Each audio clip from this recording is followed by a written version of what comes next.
세상은 죄로 가득했습니다. 사람들의 마음은 늘 악으로 기울었고 폭력과 탐욕이 멈추지 않았습니다. 그 모습을 보신 하나님은 깊은 절망과 슬픔에 잠기셨습니다. 이대로는 안 되겠구나. 처음부터 다시 시작해야겠다. 하지만 그 절망 속에도 이처럼 드러난 한 사람이 있었습니다. 바로 노아. 그는 정직했고 하나님과 함께 걷는 사람이었습니다. 그래서 하나님은 노아에게 말씀하셨습니다. 너는 방주를 만들어라. 곧 큰 홍수가 올 것이다. 그리고 그 경고는 결국 현실이 됩니다.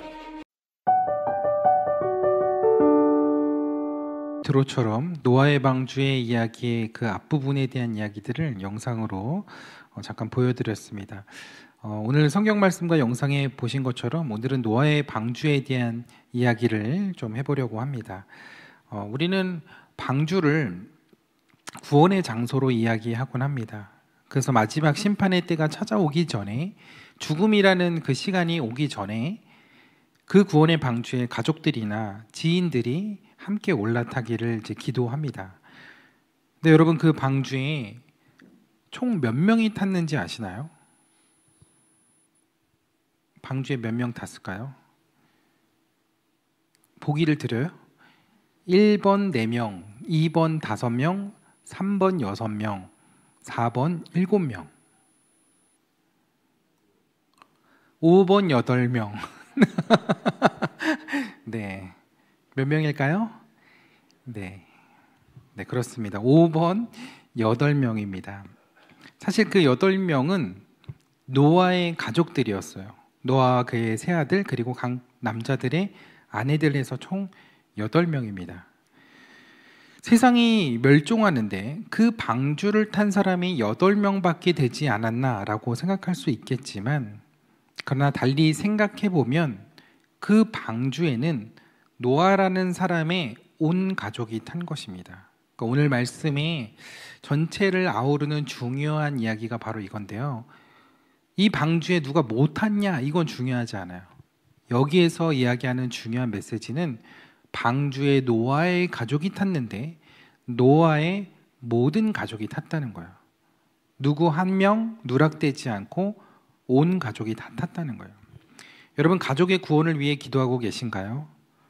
그렇다면 우리가 명절을 맞아 가족들을 만나고 함께 그렇게 시간을 보낼 텐데, 우리가 그 명절을 조금 더 의미 있게 그렇게 준비하고 맞으면 좋겠다는 생각이 들었습니다. 특별히 가족들의 구원을 위해서 기도하는 분들은 오늘 이 말씀을 하나님의 약속으로 붙들고 기도 가운데 명절을 보내게 되면 분명 구원의 은혜가 여러분과 여러분의 가정에 임하게 될 줄 믿습니다. 그런데 가족들을 전도하는 일이 쉽지 않죠. 그래서 믿는 사람들의 가장 어려운 숙제, 수곤이 뭐냐? 가족들을 전도하는 일이에요. 남편 혹은 아내 혹은 부모님을 전도하는 일이 참 어렵게 느껴집니다. 어떻게 해야 할까요? 어떻게 하면 그들을 하나님 앞으로 전도할 수 있을까요? 가족 전도가 막막하게만 느껴지는 여러분들에게 제가 오늘 이 3가지를 마음에 담기를 바라는 마음에서 가이드를 드리려고 합니다.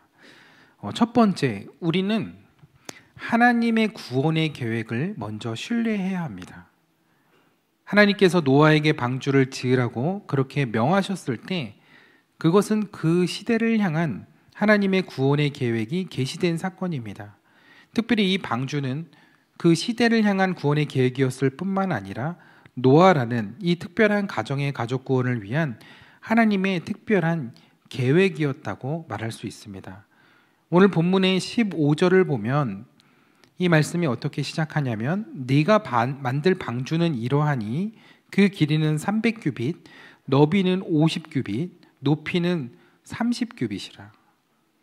이 방주의 정확한 사이즈 그리고 구조, 이 모든 것이 완벽하게 하나님으로부터 계시가 되었습니다.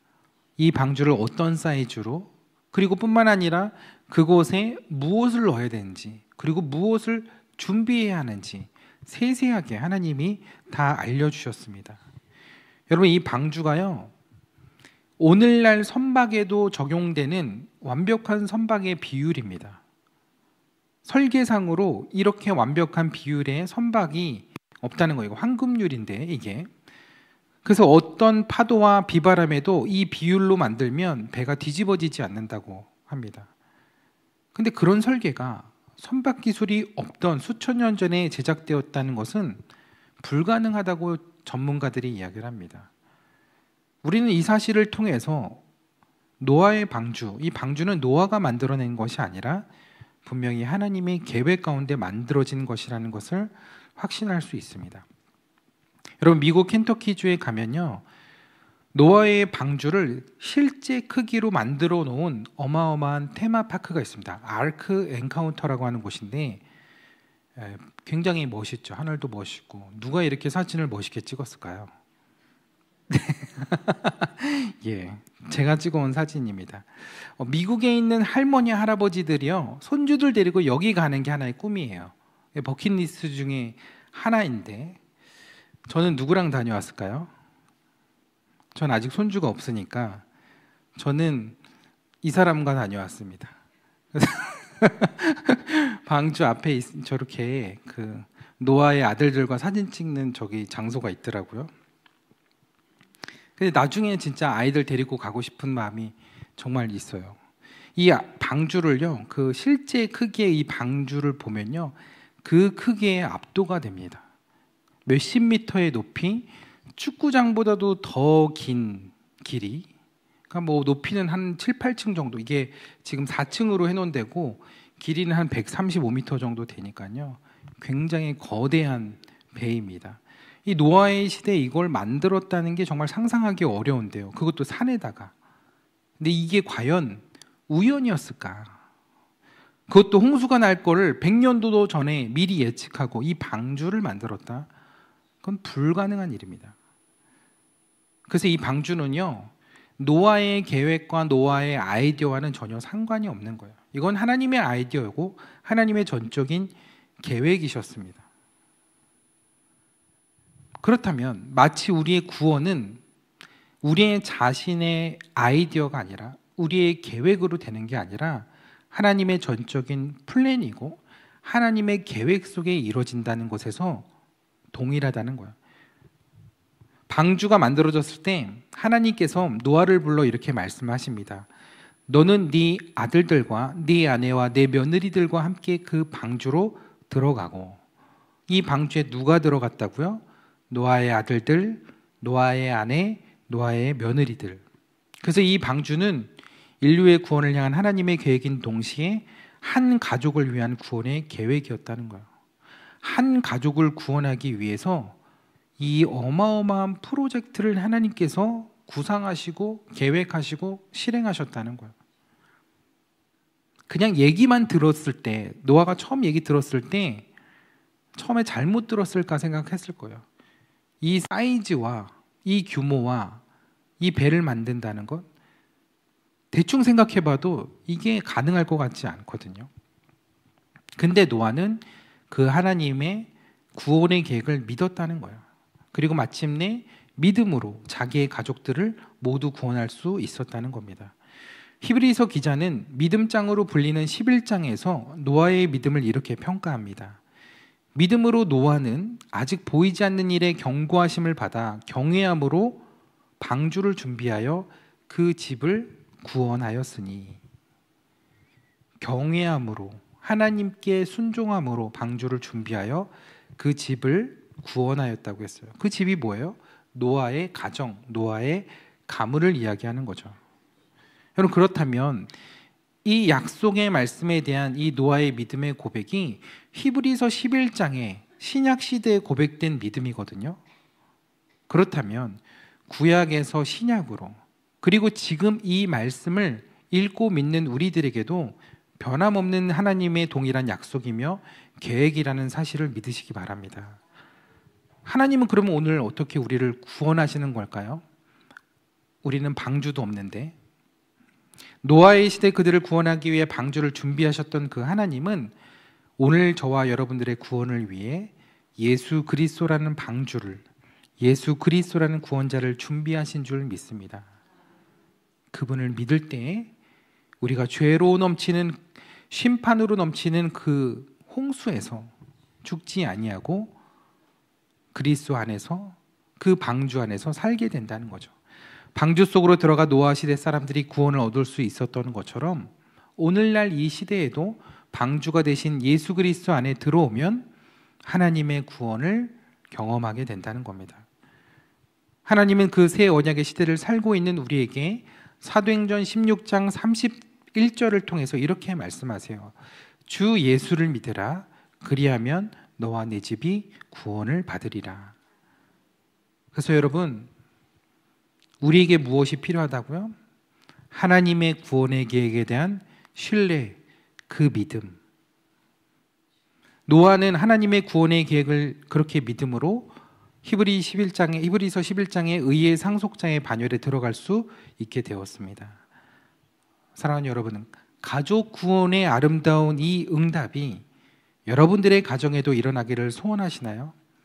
그렇다면 무엇보다 누구보다 여러분들이 먼저 그 하나님의 구원의 계획을 받아들이시게 되기를 주님의 이름으로 축복합니다. 가족의 구원, 그것이 어떻게 가능해질까요? 두 번째로, 하나님의 구원의 계획을 믿는다면 그걸 전하셔야 합니다.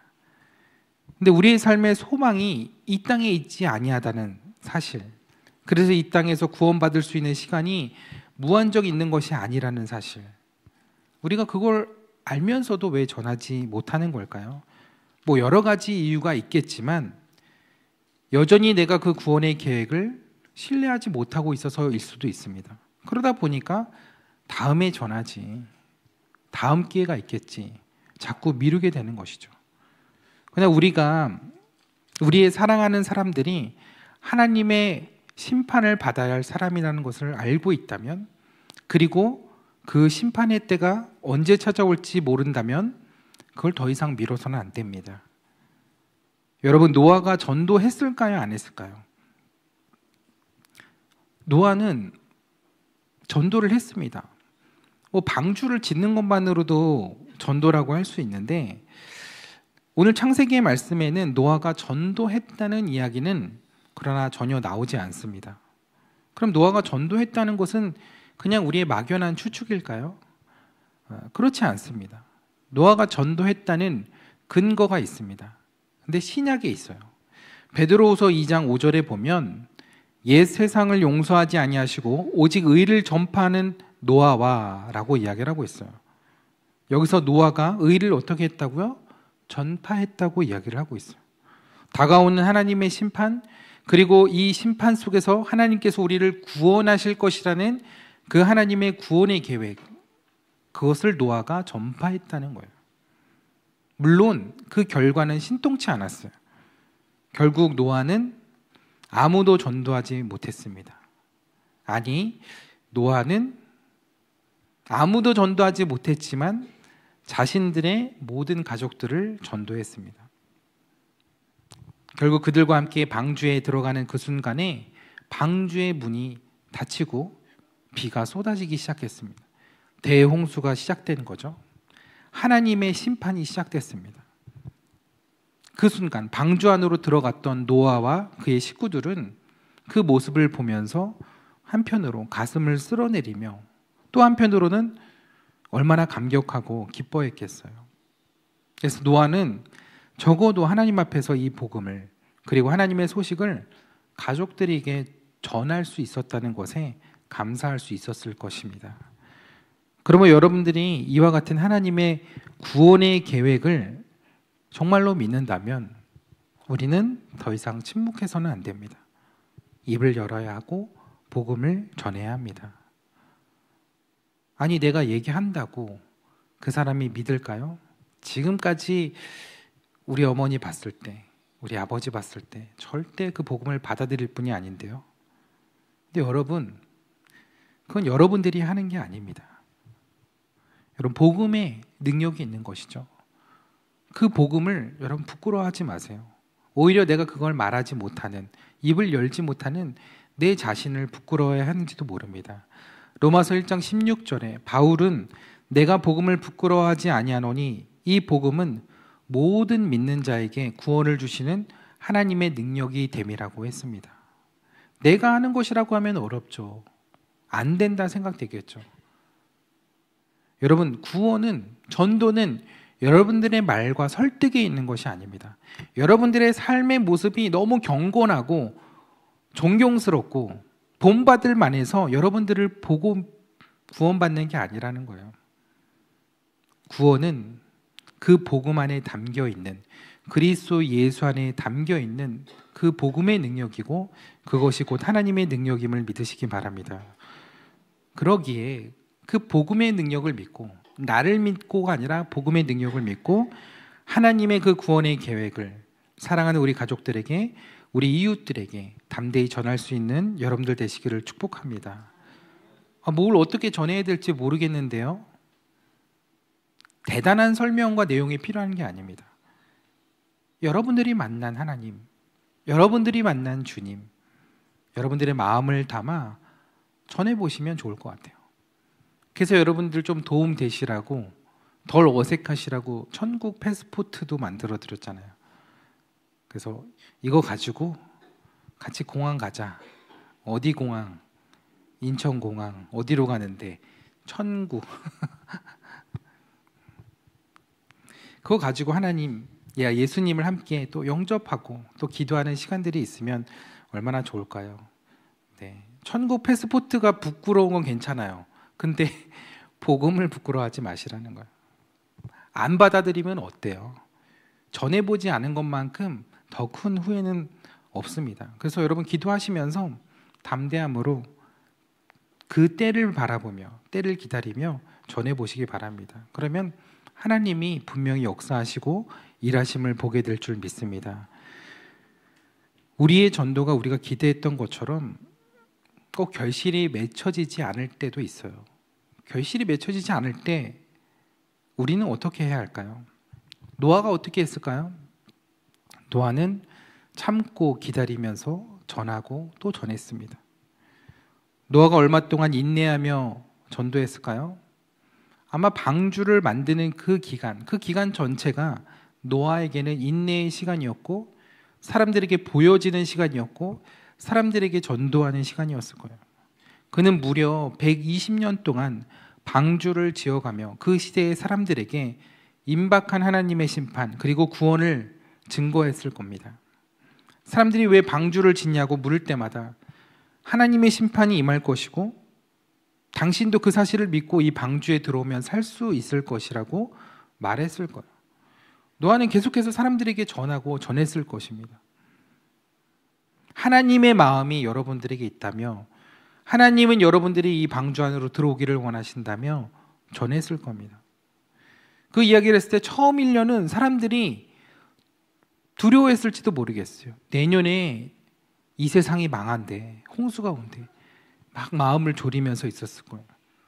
그런데 2년, 3년 해가 지나갈수록 노아는 이상한 사람이 됐겠죠. 10년이 지났을 때는 완전히 노아는 거짓말쟁이로 그렇게 보여졌을 거예요. 50년이 지났을 때는 그를 미친 사람으로 생각했을 거예요. 100년이 지났을 때는 그냥 불쌍하게, 그냥 동네 바보, 온 가족이 미친 가족으로 그렇게 여겨졌을지도 모릅니다. 그러나 노아는 방주를 짓는 일을 멈추지 않았죠. 그 방주를 통해서 하나님의 심판과 하나님의 구원의 계획을 전한 일을 멈추지 않았다는 거예요. 그게 바로 그의 믿음을 보여주는 것이죠. 결국 120년이 지났지만 노아는 단 한 사람도 전도하지 못했습니다. 아니, 노아는 가족 모두를 전도했죠. 아무도 전도하지 못했지만 모두를 전도했습니다. 여러분, 전도가 가장 어려운 사람이 누구일까요? 나와 가장 가까이 있는 가족이죠. 가족이라고 무조건 아버지, 남편 말 다 듣는 거 아니잖아요. 오히려 반대죠. 아버지가 이제부터 방주 지을 테니까 너네들 다 열심히 도와줘야 돼. 하나님이 이 방주 지으시라 했고 언제일지 모르지만 곧 홍수의 심판이 다가올 거야. 이렇게 얘기하면 아들들이 내 아버지 이렇게 순종할까요? 아버지 미쳤냐고. 이제 그만 좀 하라고. 지금 50년, 60년 지났는데 언제까지 이거 지을 거냐고.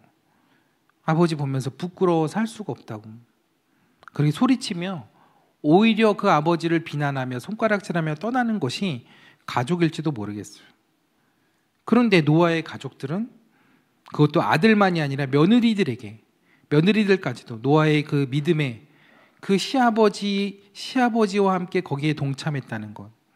노아에게는 그 사실이 가장 감사한 일이 아니었을까요?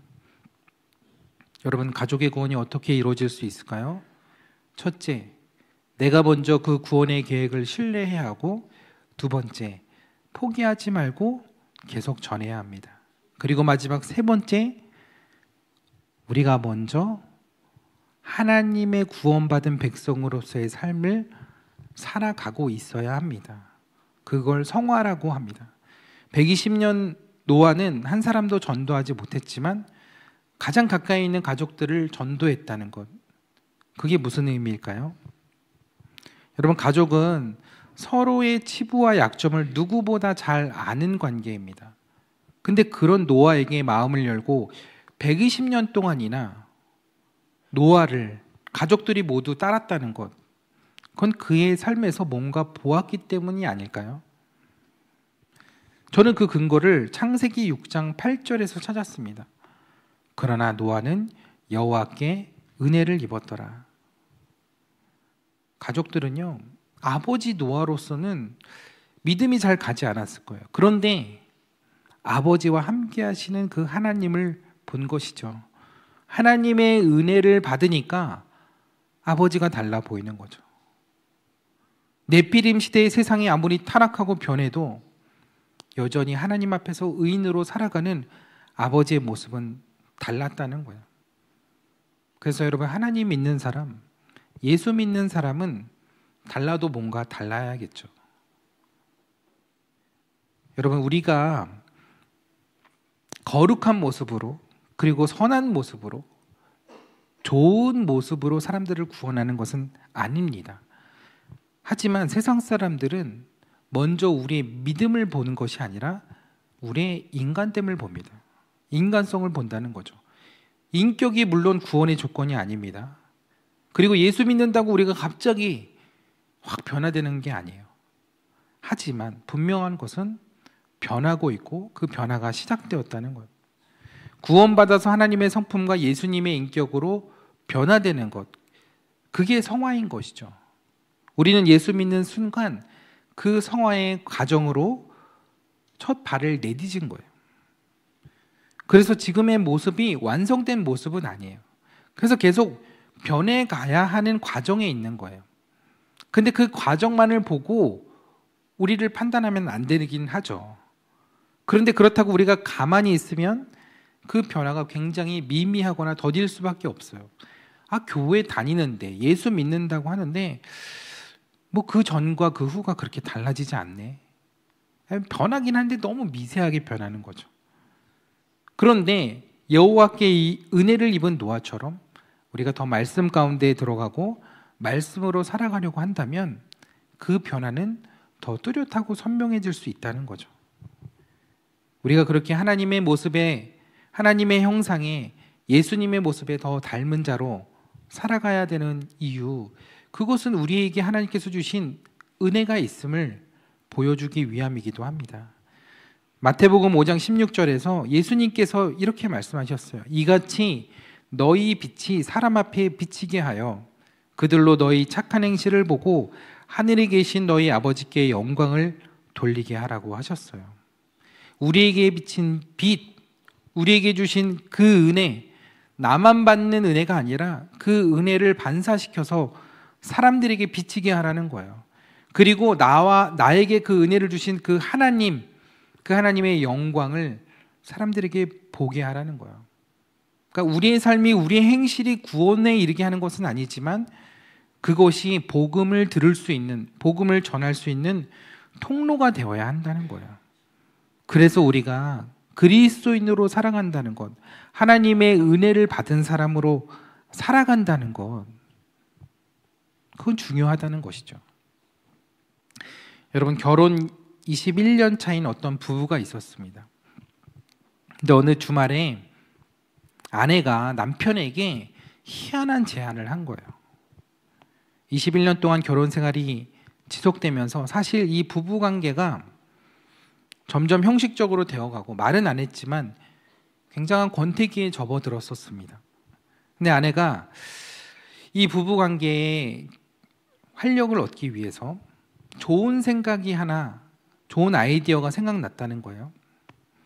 그래서 남편이 뭐냐고 물어보니까 아내가 좀 충격적인 제안을 했습니다. 그것은 내가 아닌 다른 여자와 데이트를 해보라는 그런 제안이었습니다. 처음에는 남편이 쓸데없는 소리 하지 말라면서 아내의 말을 막았는데, 농담하지 말라고, 나 떠보지 말라고 그렇게 얘기를 했는데 아내는 계속 진지하고 적극적으로 계속 이야기를 했습니다. 그리고 내가 이걸 즉흥적으로 생각한 것이 아니니, 생각을 깊이 하고 한 것이니 한번 이렇게 해보면 우리 부부관계에 분명히 좋은 일이 있을 것 같고 우리 부부관계가 더 좋아질 것이라는 이야기를 하게 됩니다. 그렇게 데이트를 하지만, 다른 여자와 데이트를 하지만, 그러나 내가 정한 규칙과 방식을 꼭 지켜서 데이트를 해야 된다고 같이 그 제안을 덧붙였습니다. 대답할 겨를도 없이 아내는 이미 예약이 되어 있는 좋은 레스토랑의 저녁 식사권과 극장 영화 티켓 2장을 내밀면서 그 규칙을 이야기하기 시작했습니다. 식사하면서는 그 상대방 여인의 이야기, 그 여인의 과거의 이야기를 열심히 경청해 줄 것, 그리고 영화 보는 동안은 옆에 앉아있는 여인의 손을 살며시 잡고 함께 영화를 볼 것, 그리고 밤 10시까지는 귀가하여서 데이트 동안에 있었던 일들을 모두 자신에게 이야기해 줄 것, 이렇게 세 가지 규칙을 제안했다고 합니다. 그 이야기를 들으면서 남편이 도대체 제 정신이냐고, 그렇게 말하면서도 남편의 속마음은 어땠는지 은근히 호기심이 발동을 한 거예요. 남자들의 마음이 다 그런지 모르겠지만, 그러면 당신이 지정한 그 여인, 그 데이트 상대의 여자가 누구냐고 물었습니다. 그랬더니 그 여인은 바로 당신의 어머니라고 이야기를 했습니다. 실망하셨어요? 무슨 생각하신 거예요? 요즘 너무 막장 드라마 많이 보지 마세요. 그 이야기를 듣고 이 남편이 머리가 띵 했습니다. 그동안 바쁘게 사느라 자신의 어머니와 단둘이 시간 보낸 일이 너무 오래되어서 내가 어머니랑 이런 시간을 보낸 적이 있나 라는 생각이 들면서도, 아내가 고맙기도 하면서도, 그래서 아내의 제안을 따르기로 했습니다. 어머니는 칠순이 되셨는데 아버지와 20년간 살다가 일찍이 사별하시고 그렇게 홀로 살고 계셨어요. 근데 오래간만에 아들이 전화해서 어머니 저와 데이트 하실래요? 하니까 어머니가 너무 좋아하시는 거예요. 어머니를 모시러 이제 차를 몰고 가는데 이 남자의 마음이 뭉클해지는 거예요. 그리고 어머니가 계신 그 임대 아파트를 이제 도착했는데 어머니의 모습을 보고 어머니가 이 시간을 얼마나 기다리셨는지 곱게 단장하시고 화장까지 하고 그렇게 아들을 기다리고 있었습니다. 그래서 이 남자는 어머니를 차에 태우고 아내가 지정해준 식당으로 갔어요. 메뉴판을 보면서 어머니 뭐 드실래요? 물었습니다. 그러자 어머니가 물끄러미 아들을 바라보면서 얘야 참 이상하구나. 네가 어렸을 때는 내가 늘 너에게 뭐 먹고 싶냐고 물었는데 이제는 세월이 우리를 거꾸로 만들었구나. 이 남자와 어머니가 그렇게 식사를 이제 하게 되었습니다. 그리고 아내가 지시했던 대로 쉴 새 없이 오래간만에 쏟아져 나오는 그 어머니의 이야기, 그 어머니 과거의 이야기를 들으면서 경청했습니다. 그리고 이어서 식사가 끝난 후에 아내가 지정해준 극장으로 가서 그 극장에 앉아 오래간만에 어머니의 손을 살며시 잡고 영화가 끝나기까지 함께 그 영화를 지켜보았습니다. 극장에서 그 영화가 끝나고 나서 아들과 어머니의 그 눈은 감동의 눈물로 그렇게 젖어 있었습니다. 극장을 나오면서 어머니가 아들에게 물었습니다. 근데 아들아, 오늘의 데이트가 혹시 너의 아이디어니? 네가 이런 생각 안 할 것 같은데. 아들이 조금 머뭇거리다가 사실 이거는 제 아이디어가 아니고 아내의 제안이었다고 그렇게 대답을 했습니다. 그러자 어머니가 빙그레 웃으면서 그러면 다음 주말에 내가 너 아내에게 데이트를 신청한다고 그렇게 전해주겠니?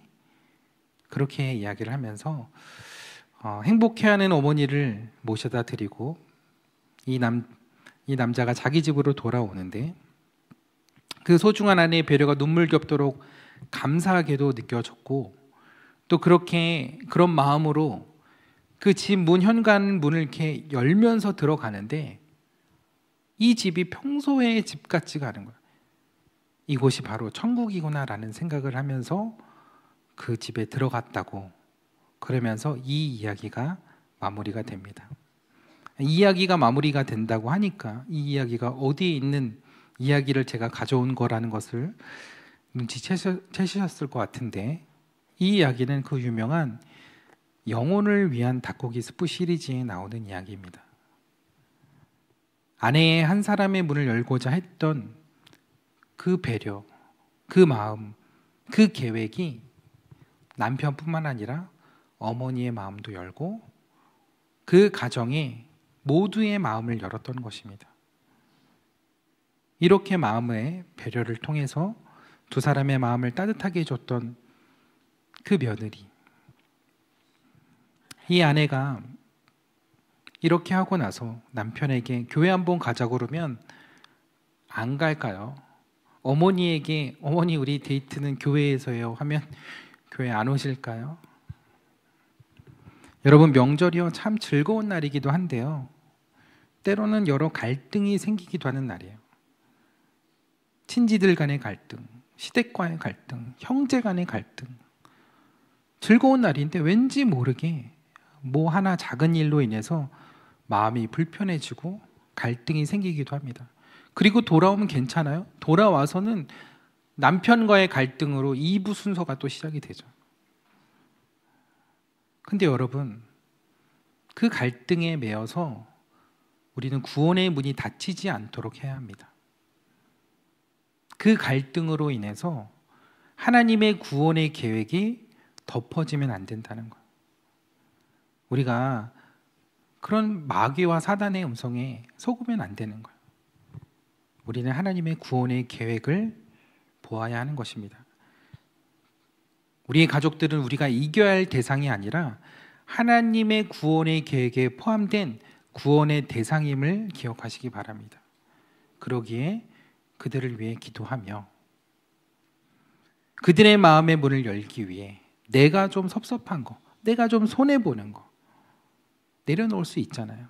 온 천하보다 귀한 그 영혼을 구원한다면 하나님께서 그보다 더 크신 은혜와 보상을 우리에게 허락해 주지 않으실까요? 하나님께서 맡겨주신 그 구원의 계획을 우리가 믿을 때 우리가 그렇게 마음으로 우리의 가족들을 섬기게 될 수 있는 줄 믿습니다. 그러면 여러분 우리 명절 가운데 여러분의 그 가정과 가문에 천국이 임하는 것을 보게 될 줄 믿습니다. 이번 명절이 저와 여러분들에게 그런 명절이 되기를 축복합니다. 그래서 추석을 맞으며 우리가 기도로 준비하고 마음으로 준비할 때 그 만남 가운데 그 우리의 기도 가운데 우리가 전하는 그 메시지 가운데 하나님의 놀라운 은혜와 응답이 있을 줄 믿습니다. 그래서 노아의 가정에 주신 온 가족이 방주에 오르는 그 구원의 은혜와 응답이 저와 여러분들의 가정에도 나타나게 되기를 주님의 이름으로 축원합니다. 오늘은 우리가 함께 찬양을 부르지는 않고요. 보는 찬양으로 또 듣는 찬양으로 함께 하려고 합니다. 제가 이 찬양 들으면서 굉장히 감동을 많이 받았고 제가 좋아하는 또 CCM 팀인데 달빛 마을이라고 이 부부가 이제 부르는 방주라는 찬양입니다. 이 찬양 여러분들 들으시면서 오늘 말씀을 또 기억하시면서 묵상하시고 또 제가 기도로 오늘 예배를 마치도록 하겠습니다.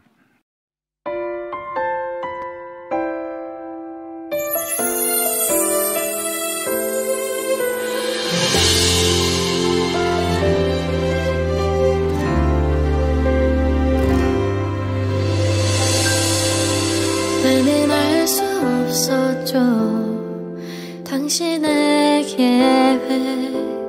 하늘은 여전히 맑은데 산 위에 방주 만들라 하시죠. 이해할 순 없어도 당신의 말씀 사람들 미련하다 비웃어도 산 위에 방주 준비하며 기다려.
이제 나는 알아요. 미련해 보여도 당신의 약속을 붙들고 잠잠히 기다려. 그날의 우린 보리 구원의 방주 예수 안에서 끝까지 견딘 우리 구원을 얻으리라.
내 맘 위로해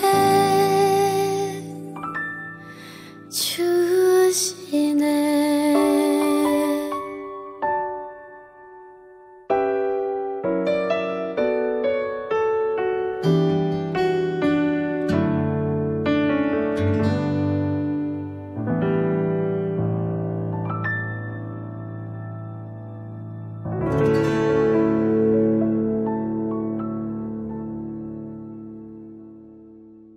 사랑의 하나님, 구원의 은혜가 임하기를 지금도 기다리는 가정들을 위로하여 주시고 힘주시기를 원합니다. 그들의 기도를 들으시고 구원의 빛이 그 가정과 가문에 임하게 하여 주옵소서. 지금은 이해할 수 없지만 그 하나님의 말씀 앞에 그 하나님의 약속을 기다리며 순종하기를 원합니다.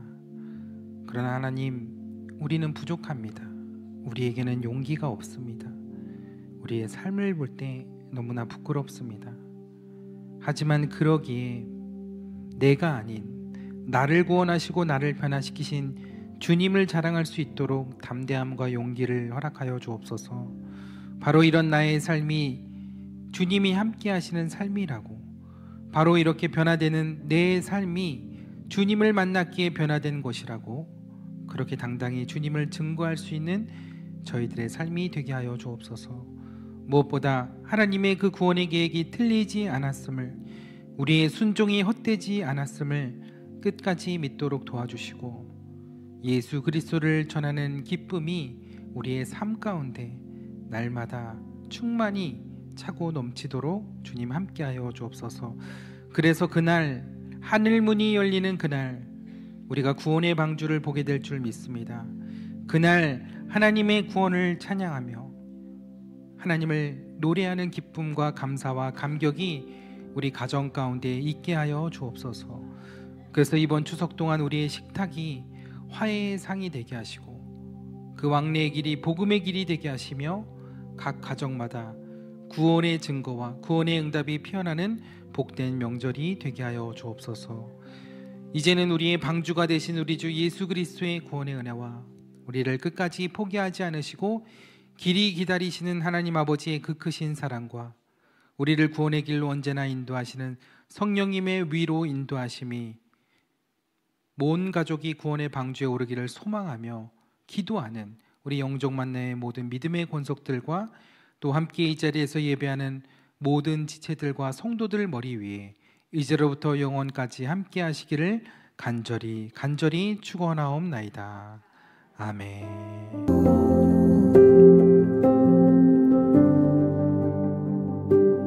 When I wake, I know you are with me.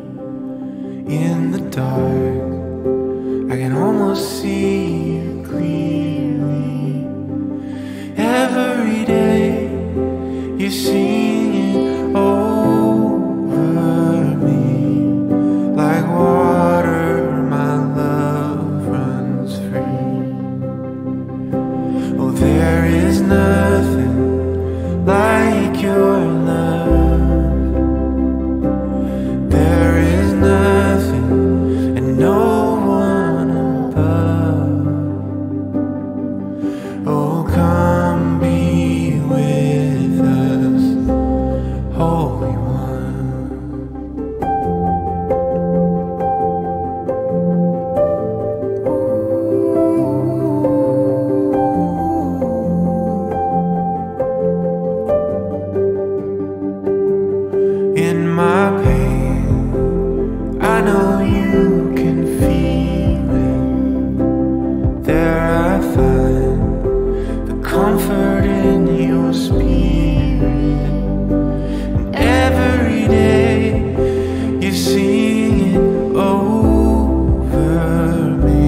anyway.